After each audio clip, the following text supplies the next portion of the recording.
Virginia Tech's Blacksburg campus occupies land that was previously the home of Native Americans, was colonized by the British Crown, and subsequently worked by enslaved African people. The oldest building on campus, Solitude, circa 1851, is a former plantation home, and Smithfield, circa 1774, the original plantation home owned by the same slaveholding family, sits nearby. Beginning perhaps 12,000 years before the arrival of the Preston family, Native Americans lived as hunters and gatherers throughout this region of present-day Virginia. Approximately 2,000 years ago, Eastern Siouan-speaking people of the Monacan Alliance began migrating from the Ohio River Valley. Sedentary foragers, the Eastern Siouan established communal settlements along rivers and streams from the New River to the Fall Line at present-day Richmond. The environment's natural resources for food, clothing, shelter, and tools supported Eastern Siouan people who called themselves Yisa. Often living in palisaded towns, they had a distinctive ceramic technology and housing structure. The arrival of the Europeans presented many challenges to Virginia's native peoples. By the middle 1700s, trade, disease, and warfare took a tremendous toll, reducing the number of indigenous inhabitants and their territory. The first Prestons came to Virginia in 1738. William Preston, born in Ireland in 1729, came as a child with his parents. The family settled near Staunton in Augusta County, where William's uncle, James Patton, was the agent for a company seeking settlers for a large tract of land granted to the company by King George II. After James Patton was killed in an attack by Shawnee warriors, William Preston continued to promote the colonization of what is today Southwest Virginia.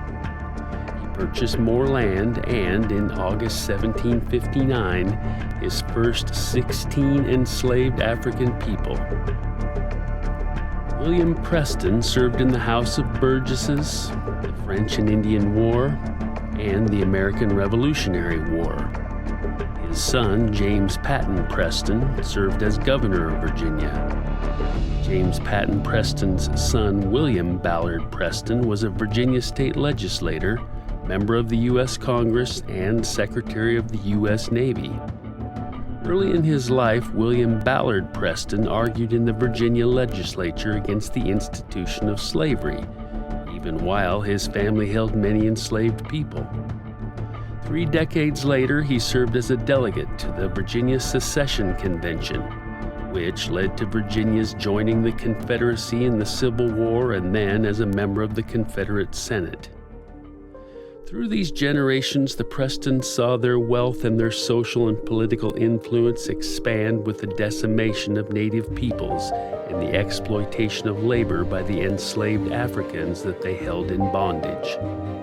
Several enslaved families, Fraction, Saunders, and McNorton families, contributed to Greater Smithfield for as many generations as the Prestons lived there. Between 1774 and 1865, as the political power and legacy of the Preston family continued to grow, more than 200 enslaved people lived and toiled on Smithfield properties. During the 19th century, many of the individuals enslaved at Smithfield had been born there and were second or third generation African Americans. Legally, they may have been the property of the Preston family, but in their hearts and minds, they belonged to their own families. This is evident in stories like the gatherings at the Sacred Mary Tree that stood on site until 2020, as well as the story of the Fraction brothers, Thomas and Othello Fraction, who, after escaping to join the Union Army during the Civil War, returned to Smithfield for their family, resulting in a pistols-drawn standoff with Robert Taylor Preston at their return. These families played an essential role in helping their members endure the horrors of slavery and Following their emancipation, they played a key role in helping Smithfield's formerly enslaved workers establish themselves as free men and women in Virginia and beyond. Even while participating in and benefiting from the horrors of slavery and using such labor and enjoying the wealth it produced, the Prestons demonstrated their commitment to educating Europeans by promoting the Blacksburg Female Academy in the 1840s and then the Olin and Preston Institute in the 1850s. After the Civil War, the Preston and Olin Institute became the core of the new land-grant Virginia Agricultural and Mechanical College, VAMC, founded in 1872. It was made possible by the original seizure of local land and then by funds derived from the sale of land taken from native peoples west of the Mississippi River. VAMC later became Virginia Polytechnic Institute and State University, now better known as Virginia Tech, the Commonwealth of Virginia's leading comprehensive research university with global outreach and impact. For generations while it developed, the college barred African Americans and Native Americans from enrolling, though from its earliest days black workers toiled in support of the school. Virginia Tech admitted its first black student, Irving Pedrew, in 1953.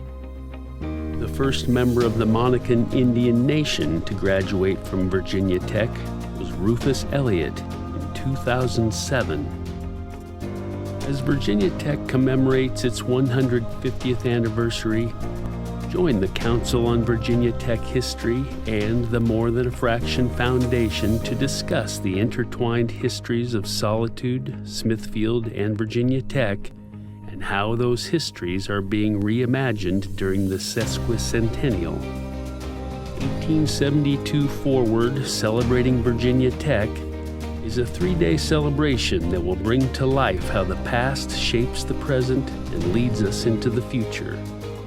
Join us for 2 book launches, an unveiling of a marker honoring Native American land, dedication of Hoag and Whitehurst residence halls, an exciting evening of performances including members of the Monacan Nation and the Virginia State University Gospel Chorale, and finish the weekend with a tour of historic Smithfield and Solitude, a moment at the Fallen Mary Tree, and a conversation between the 3 contested communities, Indigenous, European, and African American. Visit www.morethanafraction.org to register, as well as to view the full schedule of events. And don't forget, registration is free. This program has been funded in parts by grants from Virginia Humanities and the Gladys Krebel Delmas Foundation. Special thank you to our educational content contributors: Victoria Ferguson, Dr. Daniel Thorpe, Laura Whedon, Ryan Spencer, Dr. Peter Wallenstein, and Dr. Kara Mosley Hobbs.